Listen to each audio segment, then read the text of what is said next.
आमिर कैफ पूछ रहे हैं, क्या पीसीबी सेलेक्टर्स ने गलत फैसला किया है खुशदिल और फहीम को सेलेक्ट करके, क्योंकि we have plenty of options for middle order like Irfan Khan, Niazi.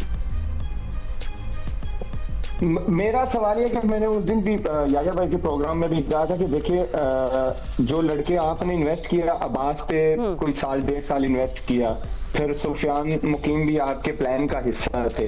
अब खुशदिल जो है और फहीम जो है वनडे की टीम का 1.5-2 साल से वनडे की टीम का कोई हिस्सा भी नहीं थे आपकी वनडे टीम का ना, तो अब उसको किस प्लान से वो आए हैं, ये जो लेके हैं वही आई थिंक एक्सप्लेन कर सकते हैं कि इनका क्या रोल है। मुझे लगता है कि आपके पास बेटर ऑप्शंस थे। बिल्कुल मुझे एक का लगा क्योंकि मोहम्मद अब्बास का, इन दोनों का तो बी ऑनेस्ट ये जो लेके आए वही एक्सप्लेन कर सकते हैं कि क्यों लेके आए हैं। अब्बास अफरीदी आपकी टीम के साथ 1.5-2 साल से रहे हैं और वो मिडल में आपको आउट करके देता था, वो एकदम से डिसअपियर हुए, उसकी समझ नहीं, आपके सेंट्रल कॉन्ट्रैक्ट भी आपने उनको दिया हुआ था। फिर सुफियान आए थे, उन्होंने कोई इतना बुरा डेब्यू नहीं किया था, और आपको पता है मिस्ट्री स्पिनर्स हमेशा आपके पास अटैकिंग ऑप्शन होता है, तो वो उनको भी ना रखना ये वैसे है सरप्राइजिंगली कि मेरे लिए कि उन दोनों का होना, मेरे लिए मुझे लगता है कि होना चाहिए था उन दोनों को। एंड यू नो आमिर, ये आज हैशटैग आजियो का सवाल, ये मेरा सवाल है, मगर यू नो नसीम शाह के बारे में हमें ज़रूर बात करनी है। यू नो वो कन्वर्ट नहीं हो पा रहे into a match winner bowler, जिस तरह हमने उनको देखते थे, लोग बड़ी बातें करते थे, पंडित्स कहते थे कि he is the next PAT Cummins, उनकी तरह वो रोल प्ले करेंगे। So what do you think कि क्या हो रहा है नसीम के साथ?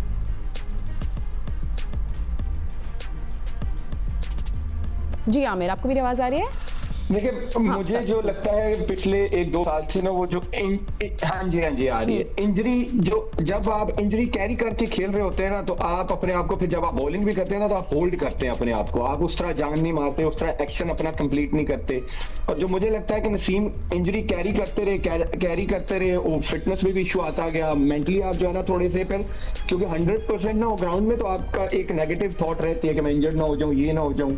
फिर जैसे वो इंजर्ड हुए तो सर्जरी के बाद एकदम से क्रिकेट में आना ये आसान नहीं होता, और मुझे लगता है कहीं ना कहीं हमसे गलती हुई है कि हम उनको इंजरी के बाद बहुत जल्दी लेके आए, क्योंकि सर्जरी जो होती है एक फास्ट बॉलर की, वो जोक नहीं होता, मजाक नहीं होता कि आप एकदम से विद इन 2-3 मंथ्स आप उसको क्रिकेट में ले आए। आप शामी की एग्जाम्पल देख लें कि शामी को उन्होंने कैसे, वो किस तरह लेके आए, उनको इंजरी हुई, बड़े तरीके से उनका रिहैब चला, फिर उन्होंने नेट में बॉलिंग शुरू की, फिर क्लब, फिर फर्स्ट क्लास के 2-4 मैच खेले, फिर वो T20 में इंटरनेशनल क्रिकेट के पहले 2 मैच खेले।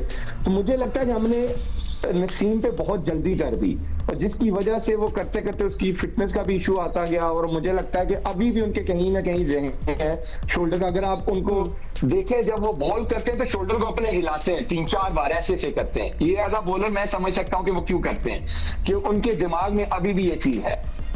बिल्कुल। एंड यू नो अहमद, मैं आपसे सिंपल सवाल पूछती हूँ, मुझे ये बताएं एज अ फैन जो हम लोग देख रहे थे, why is New Zealand playing better in Pakistan better than Pakistan? मतलब हमारी कंडीशंस में न्यूजीलैंड के इतना अच्छा कैसे कर रहा है? आई मीन टॉक अबाउट रूक, बिल्कुल इतना कोई पॉपुलर नाम भी नहीं, कम्स, ही टेक्स 4 विकेट्स, आप वेरिएशंस देख रहे हो, बाउंसर्स देख रहे हो टाइमली, हम लोग नहीं ये कर पाए। बड़ा सिंपल है ना फातिमा, ये बड़ा सिंपल देखिए,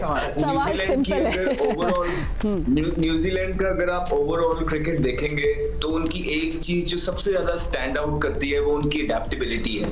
न्यूजीलैंड जहां पे भी खेलती है, ना सिर्फ पाकिस्तान के अंदर, अभी आपने देखा होगा भारत के अंदर भी गए हैं, उनको टेस्ट सीरीज हरा के आए हैं, उन्होंने व्हाइट वॉश किया।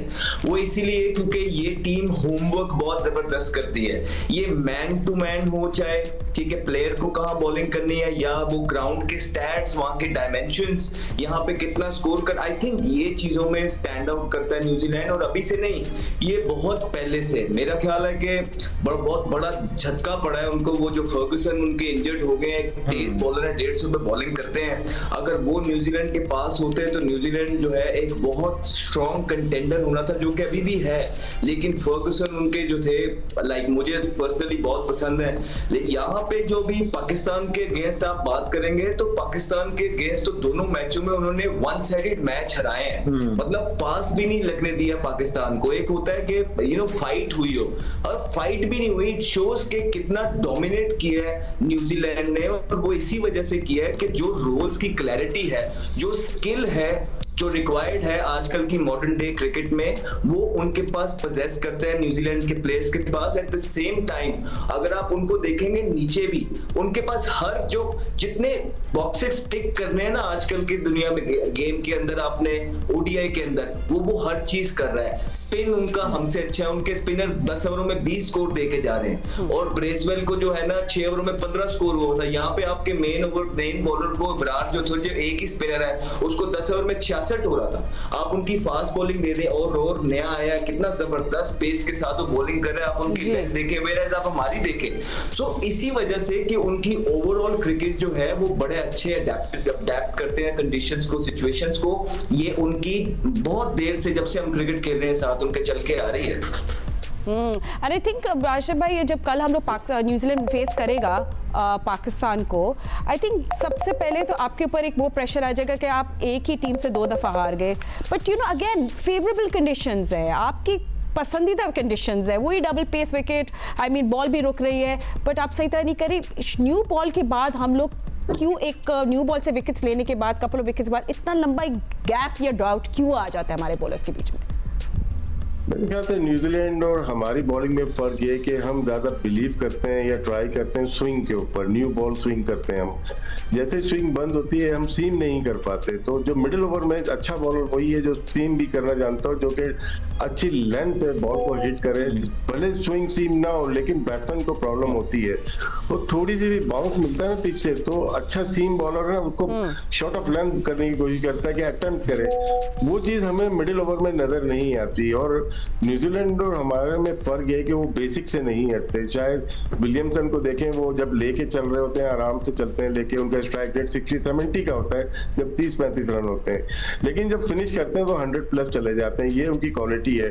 तो इनके जो, जैसे अहमद ने भी बात की कि जो जॉब डिस्क्रिप्शन दी हुई है बैटर्स को दी हुई है या बॉलर्स को, उसके वो पूरे उतरते हैं। मिडिल ओवर में आउट करने की सलाहियत है, सेंटर उनके पास ऐसे बॉलर है जो कि आम बॉल बहुत अच्छी करते हैं, फ्लाइट को वेरी करते हैं, पेस को वेरी करते हैं।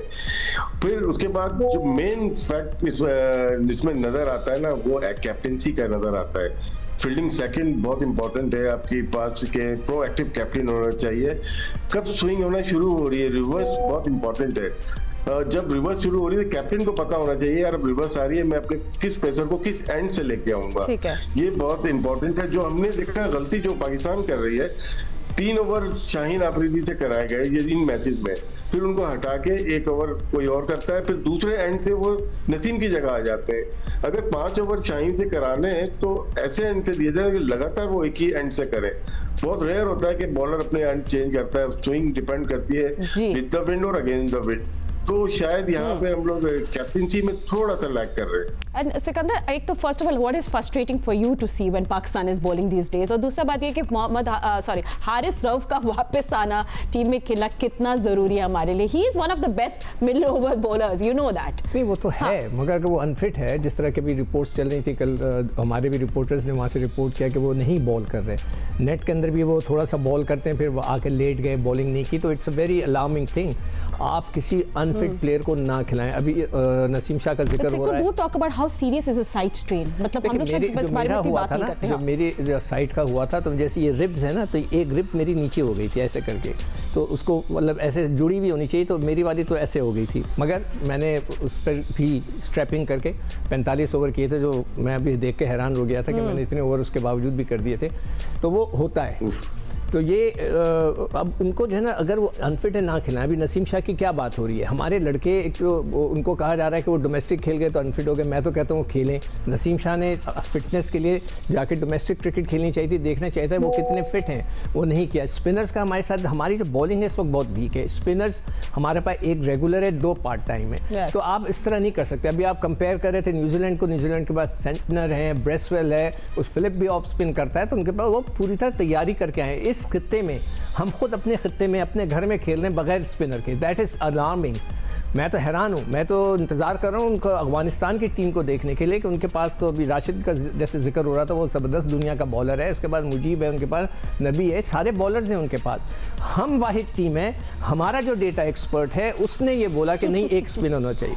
इसीलिए मैं बार बार जो है डेटा एक्सपर्ट को पकड़ रहा हूँ। राशिद हंसते हैं, वो कहते हैं नहीं वो बहुत इंपॉर्टेंट चीज़ होती है, मगर राशिद मुझे खुद बताओ कि अगर वो जो डेटा एक्सपर्ट वहाँ मौजूद है कि उसको नहीं पता था। सही कह रहे, डेटा एक्सपर्ट गलत करे तो गलती देखो डेटा एक्सपर्ट की गलतियां मैं बता सकता हूँ। उसको 2 स्पिनर इधर खिलाने थे, एक स्पिनिंग ट्रैक जिसके ऊपर खुर्रम शहजाद जैसे फास्ट बॉलर जो अपना पाकिस्तान का है वो 4 ओवर 5 ओवर करा रहा है, अपने 125 के बॉलर को डेब्यू करा दिया। मैं तो हर वक्त ये सवाल उठाऊंगा।